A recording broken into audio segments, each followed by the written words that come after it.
എൻ്റെ പേര് അന്ന. ഞാൻ മൂവാറ്റുപുഴയിൽ നിന്നാണ് വരുന്നത്. ഞാൻ ആദ്യമായി ഉടമ്പടി എടുക്കുന്നത് 12/10/2023 ഞാൻ ആദ്യം തന്നെ എൻ്റെ മാതാവിനോട് ഞാൻ നന്ദി പറയുകയാണ് എന്നെ ഇവിടെ എത്തിച്ചതിന്. ഞാൻ ഉടമ്പടിയെക്കുറിച്ച് കേൾക്കുന്നത് ഞാൻ 10ൽ പഠിക്കുമ്പോഴാണ്. ഒരു ചേച്ചി എൻ്റെ വീട്ടിൽ കൊണ്ടുവന്ന് പത്രം തന്നു.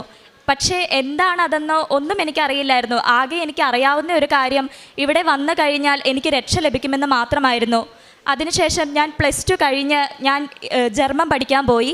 ഞാൻ അങ്ങനെ ജർമ്മൻ പഠിച്ച് എക്സാം എഴുതുന്നതിന് തൊട്ട് മുമ്പ് ഞാൻ ഇവിടെ വന്ന് ഉടമ്പടി എടുത്തു. എങ്കിലും ആ ഉടമ്പടി എനിക്ക് വിജയകരമായി പൂർത്തിയാക്കുവാൻ സാധിച്ചില്ല. എങ്കിലും ഞാൻ അച്ഛൻ്റെ ചൊവ്വാഴ്ചകളിലുള്ള ധ്യാനം എല്ലാ ദിവസവും ഞാൻ കേൾക്കുമായിരുന്നു. അച്ഛൻ്റെ ഓരോ ധ്യാനവും എനിക്ക് ഓരോ പാഠങ്ങളായിരുന്നു. അതുവഴി ഞാൻ ഒരുപാട് കാര്യങ്ങൾ പഠിച്ചു. അതിനുശേഷം ഞാൻ വീണ്ടും 14/11/2024 ഒന്നുകൂടി ഇവിടെ വന്ന് ഉടമ്പടി പുതുക്കി. അങ്ങനെ ഞാൻ മാതാവിനോട് കുറച്ചുകൂടി അധികം ചേർന്ന് നിൽക്കാൻ സാധിച്ചു. എനിക്ക് ആദ്യമായി മാതാവിൻ്റെ അടയാളം ലഭിക്കുന്നത് ഞാൻ B2 എക്സാമിന് വേണ്ടിയിട്ട് ഡൽഹിയിൽ സ്പീക്കിങ്ങിന് എക്സാം അറ്റൻഡ് ചെയ്യാൻ പോയപ്പോഴാണ്. ഞാൻ ഒരുപാട് ടോപ്പിക്സ് പഠിച്ച് ഞാൻ അവിടെ എക്സാം അറ്റൻഡ് ചെയ്യാൻ പോയി. എങ്കിലും ഞാൻ അവിടെ ചെന്നപ്പോൾ എനിക്ക് ഒന്നും അറിയില്ലാത്ത ടോപ്പിക്കായിരുന്നു എനിക്ക് ലഭിച്ചത്. Aയും Bയും പാർട്ടുമായിട്ട് എനിക്ക് ആ ടോപ്പിക്ക് ലഭിച്ചു. ആ നിമിഷം എനിക്ക് ഒരുപാട് സങ്കടം തോന്നി. എങ്കിലും ഞാൻ മാതാവിൻ്റെ കാശുരൂപം മുറുക്കെ കയ്യിൽ പിടിച്ചുകൊണ്ട് ഞാൻ എക്സാമിന് കയറി. അവിടെ നിന്ന് ഞാൻ ആ എക്സാം അറ്റൻഡ് ചെയ്തു. പക്ഷെ ഞാൻ മാതാവിനോടൊന്നും പറഞ്ഞിരുന്നില്ല.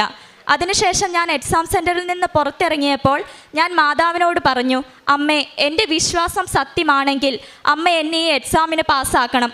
അത്ര മാത്രമേ ഞാൻ അമ്മയോട് പറഞ്ഞിരുന്നുള്ളൂ. എന്നിട്ട് എനിക്ക് എക്സാമിൻ്റെ റിസൾട്ട് വന്നപ്പോൾ എനിക്ക് അത്ഭുതം എന്ന് തന്നെ പറയാം, എന്നെ മാതാവ് സ്പീക്കിങ്ങിന് പാസ്സാക്കി. എന്നാൽ എൻ്റെ കൂടെ അറ്റൻഡ് ചെയ്ത ഒരുപാട് കുട്ടികൾ അതിന് ഫെയിലാവുക ചെയ്തിട്ടുണ്ടായിരുന്നു. അതിനുശേഷം ഞാൻ ഇതുപോലെ തന്നെ റൈറ്റിംഗ് എക്സാം 4 പ്രാവശ്യം ഞാൻ തോറ്റുപോയിട്ടുണ്ടായിരുന്നു. 2 പ്രാവശ്യം ഞാൻ എക്സാമിന് പോയപ്പോൾ എനിക്ക് കാശുരൂപം കയറ്റാൻ പറ്റിയില്ല. ഞാൻ 3ാമത്തെ പ്രാവശ്യം എക്സാമിന് കയറിയപ്പോൾ എന്ത് വന്നാലും ഞാൻ കാശുരൂപം കയറ്റുക തന്നെ ചെയ്യുമെന്ന ഉറച്ച വിശ്വാസത്തോടു കൂടി ഞാൻ കാശുരൂപവുമായി ഞാൻ എക്സാം ഹാളിൽ കയറി. അങ്ങനെ എനിക്ക് ടോപ്പിക്ക് ലഭിച്ചപ്പോൾ അന്നും ഇതുപോലെ തന്നെ അറിയാത്ത ഒരു ടോപ്പിക്ക്, എനിക്കൊന്നും എഴുതാൻ ലഭിച്ചിരുന്നില്ല. ഞാൻ മാതാവിൻ്റെ കാശുരൂപം എടുത്ത ആ പേപ്പറിൽ കുരിശടയാളത്തിൽ കുരിശ് വരച്ച് ഞാൻ എന്തൊക്കെയോ എഴുതി ഞാൻ ആ പേപ്പർ അവിടെ സബ്മിറ്റ് ചെയ്തു. എന്നാൽ എൻ്റെ റിസൾട്ട് വന്നപ്പോൾ ഞാൻ നോക്കാൻ പോലും തയ്യാറായില്ല. കാരണം എനിക്ക് ഉറപ്പായിരുന്നു ഞാൻ തോൽക്കുമെന്ന്. അതുപോലെ തന്നെ എൻ്റെ കൂടെയുള്ളവരൊക്കെ പറഞ്ഞു അവരൊക്കെ ഫെയിലായി. അപ്പോൾ എനിക്ക് കൂടുതൽ പേടിയായി അത് തുറന്ന് നോക്കുവാനായിട്ട്. എങ്കിലും സാരമില്ല, എൻ്റെ മാതാവ് എനിക്ക് എന്താണ് വിധിച്ചത് അതെനിക്ക് ലഭിക്കുമെന്ന ഉറച്ച വിശ്വാസത്തോടു കൂടി തന്നെ ഞാൻ എക്സാമിൻ്റെ റിസൾട്ട് നോക്കി. അത്ഭുതകരമായിട്ട് ഞാൻ അതിനും പാസ്സായി. ഇതോട് കൂടിയിട്ട് മാതാവ് എൻ്റെ വിശ്വാസം വളരെയധികം വർദ്ധിപ്പിക്കുകയാണ് ചെയ്തത്. അങ്ങനെ ഞാൻ B2 ഫുൾ മൊഡ്യൂൾ പാസ്സായി പ്രോസസ്സിങ്ങിന് കൊടുത്തു. അവിടെ മുതലാണ് ഒരു പക്ഷേ എനിക്ക് മാതാവിനോട് കൂടുതൽ അടുക്കുവാനും എനിക്ക് കുറേ തടസ്സങ്ങൾ ഉണ്ടാകുവാനുമായിട്ടുള്ള ആ സമയമായിരുന്നു.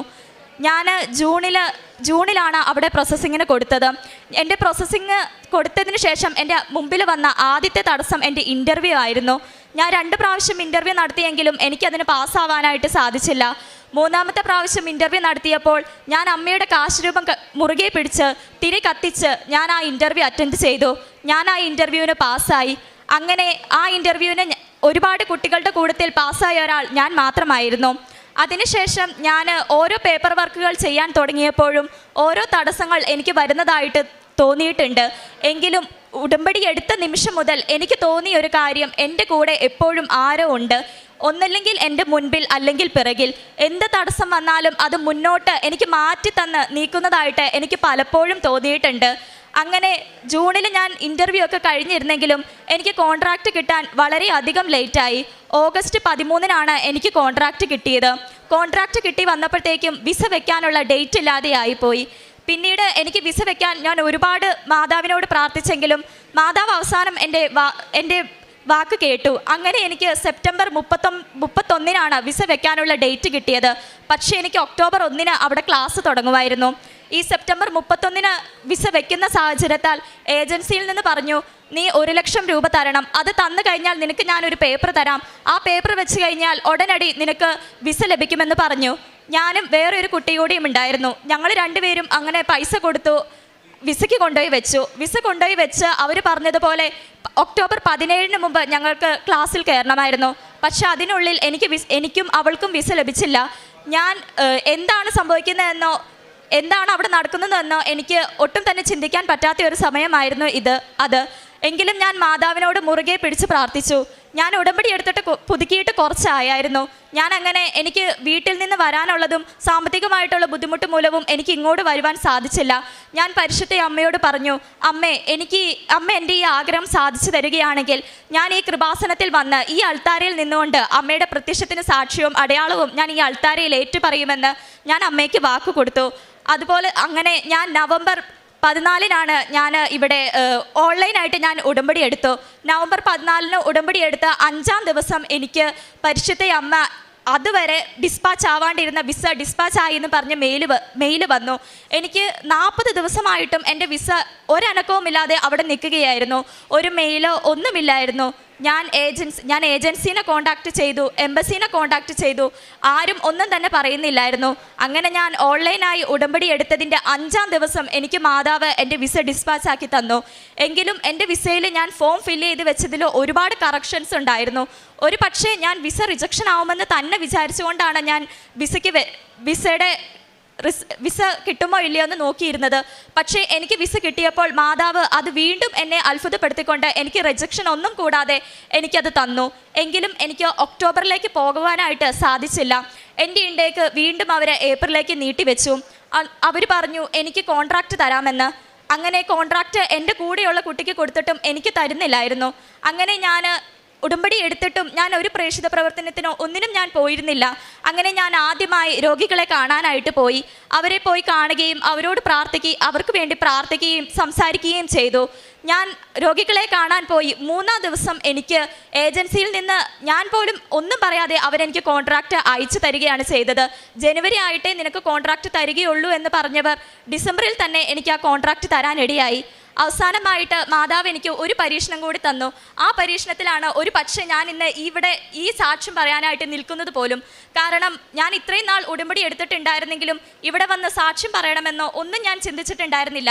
അങ്ങനെ ഞാൻ എല്ലാം കഴിഞ്ഞുവെന്ന് സമാധാനിച്ചിരിക്കുന്ന സമയത്ത് എനിക്ക് വിസയിൽ കറക്ഷനുണ്ട്, നീ അത് ചേഞ്ച് ചെയ്തില്ലെങ്കിൽ നിനക്ക് ഒരു കാരണവശാലും ജർമ്മനിയിലേക്ക് വരാൻ പറ്റുകയില്ല എന്ന് അവരെന്നോട് പറയുകയുണ്ടായി.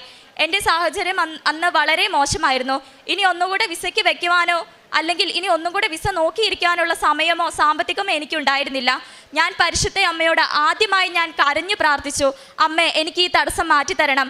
ഞാൻ ഈ അൾത്താരയിൽ വന്ന് അമ്മയുടെ സത്യത്തിന് സാക്ഷിയാവാൻ ഞാൻ വരും, ഞാൻ തീർച്ചയായും വരും. ഞാൻ ഇവിടെ അമ്മയുടെ അടയാളം ഞാൻ ഏറ്റുപറയുക തന്നെ ചെയ്യും. എൻ്റെ ഈ ആഗ്രഹം അമ്മ സാധിച്ചു തരണമെന്ന് ഞാൻ മാതാവിനോട് പറഞ്ഞു. ഞാൻ പറഞ്ഞ ഒരാഴ്ചയ്ക്കുള്ളിൽ തന്നെ പരിശുദ്ധ അമ്മ എൻ്റെ ആ തടസ്സം മാറ്റിത്തന്നു. എന്നോട് ഏജൻസിയിൽ നിന്ന് വിളിച്ചിട്ട് പറഞ്ഞു, നീ ഇവിടെ നിന്നൊന്നും ചെയ്യണ്ട, നമുക്ക് ജർമ്മനിയിൽ തന്നെ എല്ലാം ശരിയാക്കാമെന്ന്. അവർക്ക് തന്നെ അതൊരു അത്ഭുതമാണെന്ന് അവരെന്നോട് പല ആവർത്തി പറയുകയുണ്ടായി.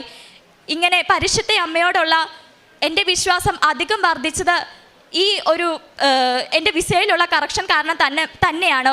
ഒരു പക്ഷേ മാതാവ് തന്നെയായിരിക്കും എൻ്റെ ഒക്ടോബർ ഇൻടേക്ക് ഏപ്രിൽ ഇൻടേക്കിലേക്ക് മാറ്റിയതെന്ന് ഞാൻ പൂർണ്ണമായും വിശ്വസിക്കുന്നുണ്ട്. കാരണം ഞാൻ മാതാവുമായിട്ട് കൂടുതൽ അടുത്തതും ഇവിടെ സാക്ഷ്യം പറയാൻ വരണം എന്നുമുണ്ടായിരുന്നെങ്കിൽ ഞാൻ ഏപ്രിൽ ഇൻടേക്കിൽ തന്നെ വരണമായിരുന്നു. എന്നെ മാതാവിലേക്ക് കൂടുതൽ അടുപ്പിച്ചതും അമ്മയിലേക്ക് കൂടുതൽ വിശ്വാസത്തിൽ ഉയർത്തിയതും എന്നെ കൃപാസനമാണ്. അതുപോലെ തന്നെ ഞാൻ എനിക്ക് വേണ്ടി മാത്രമാണ് ഇത്രയും നാൾ പ്രാർത്ഥിച്ചിരുന്നതും. എന്നാൽ കൃപാസനം എന്നെ മറ്റുള്ളവർക്ക് വേണ്ടി പ്രാർത്ഥിക്കുവാനും നമ്മുടെ നിയോഗങ്ങൾക്ക് വേണ്ടിയല്ല നമ്മൾ പ്രാർത്ഥിക്കേണ്ടത് എന്നും പഠിപ്പിച്ചു.